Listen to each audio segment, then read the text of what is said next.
உங்க விஜய் உயிரென வர்றேங்கிற, உங்க விஜய் உயிர் எடுக்க வர்றேங்கிறதான் சரியான பாட்டு. அதுக்கு வந்து நேத்து விஜயும் போய் விபச்சாரின்னு சொல்லியிருக்க மாட்டாரு, இல்ல அதே வார்த்தை சொல்லிருக்காரு. விபச்சாரி மாறின்னு சொல்லியிருப்பாரு. நீங்க புரிஞ்சுக்கணும், விபச்சாரின்னு சொல்லியிருக்க மாட்டாரு, விபச்சாரி மாறி பேசுறாங்களேன்னு சொல்லியிருப்பாரு. அதானே? அப்படிதான், அது சரியா சொல்லணும். இப்ப நீங்க ஒண்ணு இந்த மாதிரி பேசுறவங்க வேற எப்படி சொல்றது? இந்த வார்த்தை சொல்லுங்க. இல்ல நம்ம ஒண்ணு சொல்றேங்க. இப்போ அந்த தங்கச்சி எல்லாம் பேசுறத பொன்ராஜ் ஐயா கேட்ட மாதிரி எல்லாருமே கேட்டிருப்போம். என்ன எங்க வீட்டுக்கு என்னங்க பாருங்க தம்பி, ஒரு தங்கச்சி சொல்லுது எங்க வீட்டுக்காரரை விட எனக்கு விஜய் தான் பிடிக்கும். இன்னொரு தங்கச்சி சொல்லுது குப்பையில்றவன் ஆட்டோ ஓட்டுறவன்லாம் 2-3 பொண்டாட்டி வச்சிருக்கும் போது அவர் வச்சுக்க கூடாதான்னு சொல்லுது. இன்னொரு தங்கச்சி நாங்க அக்காவா இருப்போம், தங்கச்சியா இருப்போம், வேணும்னா பொண்டாட்டியா கூட இருக்கும் அப்படின்னு சொல்லுது, பப்பாட்டியா கூட இருக்கும். இப்படி பேசுறது இது சில காணொலிகள். இதை பார்க்கும்போது எல்லாருக்குமே ஒரு என்ன சொல்லுது, ஒரு வருத்தம் வரும், ஒரு நடுக்கம் வரும். எப்படின்னா, சமூகத்தை நேசிக்கிற எவனுமே நம்ம பெண் பிள்ளைகள் இப்படி மனநிலையில வளர்றாங்களேன்னு ஒண்ணு வரும். ஒண்ணு பேசாம இருக்கணும், தள்ளி போகணும். யாருக்குமே அந்த வருத்தம் வரும். சமூகத்தை நேசிக்கிற யாருமே என்ன பண்ணுவாங்கன்னா, ஏன் நம்ம சமூகம் அடுத்த கட்டத்துக்கு, அடுத்த தலைமுறை இவ்வளவு மோசமா வளருதா அப்படின்னு யாருக்குமே ஒரு இது வரும். அந்த வருத்தம் பொன்ராஜையாவுக்கு இருந்த மாதிரி எனக்கு இருந்தது. நியாயமா பார்த்தா உங்களுக்கு இருந்திருக்கும். அப்போ அதை பார்த்த அந்த தாவேக்காவுடைய தலைவர் என் தம்பி விஜய்க்கு இருந்திருக்கணும்.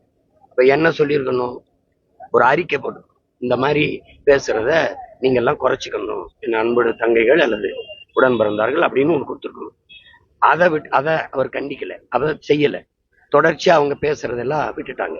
இன்னொன்னு, இந்த இடத்துல பெண்ணை இழிவா பெண்களை இப்படி குறிப்பிட்டாரு ஐயா பொன்ராஜுங்கிறது உங்க இது. இப்படி பேசுறது ஒரு விபச்சாரி போல பேசுறாங்களே அப்படிங்கும்போது தன்னுடைய வருத்தத்தை பதிவு பண்றாரு. இப்ப நான் என்ன சொல்றேன், இவர் கட்சியில இருக்கிறவங்க, என்னுடைய விஷயம், கட்சியில இருக்கிறவங்க என்னைய, என் குடும்பத்தை, தம்பி சிவகார்த்திகேயன் குடும்பத்தை, அருமை சகோதரர் அஜித்தோட குடும்பத்தை நல்லா பாருங்க, அஜித்தோட குடும்பத்தை இங்க பாருங்க. இது என் தங்கச்சிய எப்படி போட்டிருக்காரு பாருங்க, விஜய் படத்தை போட்டு ஒருத்தர் இது மாதிரி ஒரு புத்தகம் போடலாம். உங்களுக்கு புரியுதுன்னு நினைக்கிறேன். எப்படின்னா, அவ்வளவு இழிவா பேசுறாங்க. என் தங்கச்சி சங்கீதாவையும் ஐயா ஸ்டாலினையும் கட்டி பிடிக்கிற மாதிரி படத்தை போட்டு கீழே அவருடைய ரசிகர்களாம் எழுதுறாங்க. எனக்கே எல்லாரும் முன்னகர்த்தும் போது உங்க கட்சியில உங்களுக்கு வரனாலும் உங்க கட்சியில இருக்க முதன்மையான 2ஆம் கட்ட தலைவர் பார்த்திருப்பாங்க.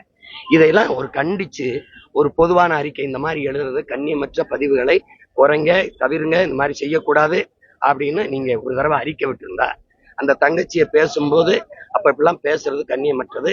உங்களை பெற்றவர்கள், உங்க உடன் பிறந்தவர்கள், உங்களுக்கு படிப்பிக்கிற ஆசிரியர்கள், உங்களோட பணி செய்கிறவர்கள், நம்ம கட்சியில இருக்கிற பெரியவர்கள்லாம் கூச்சப்படுவாங்க, அருவறுப்பாங்க.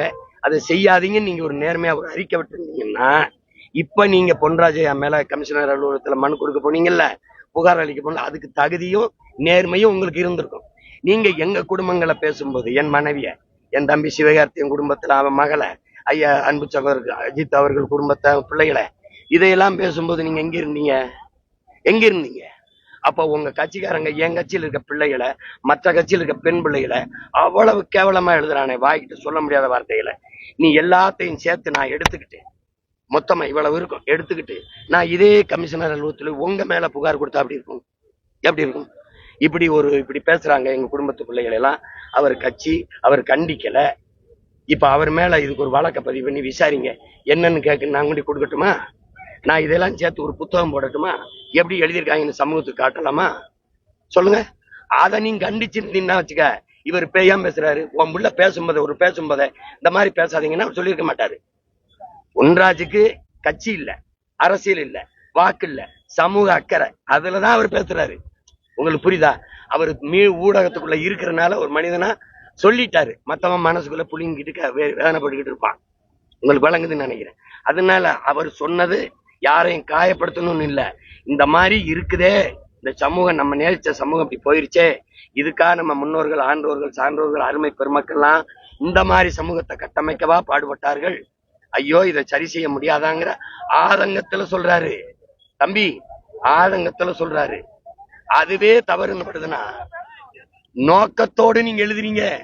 எங்களை அசிங்கப்படுத்தணும், கேவலப்படுத்தணும் எங்க குடும்பங்களை எழுதுறீங்க. எங்க பிள்ளைகளை, குறிப்பா எங்க கட்சி பிள்ளைகளை ரொம்ப எழுதுறீங்க. அதை நான் என்ன செய்யலாம் சொல்லுங்க? என்ன செய்யலாம்? என்ன செய்யலாம் தம்பி? நீங்க என்ன பண்றீங்க? இந்த பெண்கள்லாம் உங்களை இப்ப இந்த அண்மையில் நடக்கிறதுக்காக கொஞ்சம் வெறுக்கிறாங்கன்ற உடனே இந்த பெண்ணுக்காக நான் வருவேன்னு காட்ட நினைக்கிறீங்க. நீங்க எங்க நடிக்கிறத நிறுத்தினீங்க? எங்க இன்னும் நடிச்சுட்டு தான் இருக்கீங்க. நீங்க திரையில நடிக்கிறது இப்ப தரையில தான் அதிகமா நடிக்கிறீங்க. நீங்க உண்மையிலே அக்கறை இருந்தா அந்த தங்கச்சிகள் பேசும்போதே ஒரு அறிக்கை உங்க பேர்லயோ, உங்க கட்சி பேர்லயோ, உங்க பொதுச் செயலாளரோ, செய்தி தொடர்பாளர்களோ இது மாதிரி தங்கச்சிகள் பேசுறத நிறுத்திக்கணும். அன்பு வேற, இப்படி அன்பு வெளிக்காட்டுறதுக்கு இந்த வார்த்தைகள் அருவருப்பா இருக்கு, செய்யக்கூடாதுன்னு சொல்லணும். அப்படி நீங்க சொல்லலையே, அப்படி சொல்லலையே நீங்க. அப்புறம் இப்ப பொன்ராஜ் சொன்னதுல அவர் சொல்றது வருத்தம், ஆதங்கம், யாரையும் காயப்படுத்தணுங்கிற வார்த்தை அல்லது. அதை வச்சுக்கணும். கட்சி ஆரம்பிச்சு திடீர்னு நேரத்திரவு தான் அவர் வெளியே வந்து புகார் கொடுக்குறாரு. எப்படி பாக்குறீங்க? அதே பெண்கள்கிட்ட ஒரு ஈர்ப்பை ஏற்படுத்தணும்னு நினைக்கிறாப்ல. இது கோடி பிரச்சனை நடந்திருக்கு. எந்த பிரச்சனைக்கு வந்திருக்காப்ல? உங்களால செத்தவனுக்கே நீ போய் பார்க்கல. இப்ப அண்மையில தஞ்சாவூர் நடந்தது, ஒருத்தன் செத்து போயிட்டான். என் கட்சி பிள்ளை போய் மருத்துவமனையில பார்த்து என் கட்சி பிள்ளை போய் சாவுல நிக்குது. உன் கட்சிக்காரன் கூட போய் நிக்கலையே. உங்க விஜய் உயிரென வர்றேங்கிற, உங்க விஜய் உயிர் எடுக்க வர்றேங்கிறதான் சரியான பாட்டு. எந்த இடத்துல? போன இடமெல்லாம் செத்துருக்கான். அப்புறம் வருத்தம் சொல்லணும்ல, போக முடியல. இப்ப அங்க போனா கூட்டம் வரும், ஆனா வளைகாப்புக்கு போக கூட்டம் வராது. கல்யாண வரவேற்பு போனா கூட்டம் வராதா? என்ன ஒண்ணும் பேச மாட்டேங்கிறீங்க? அதுக்கே வரல.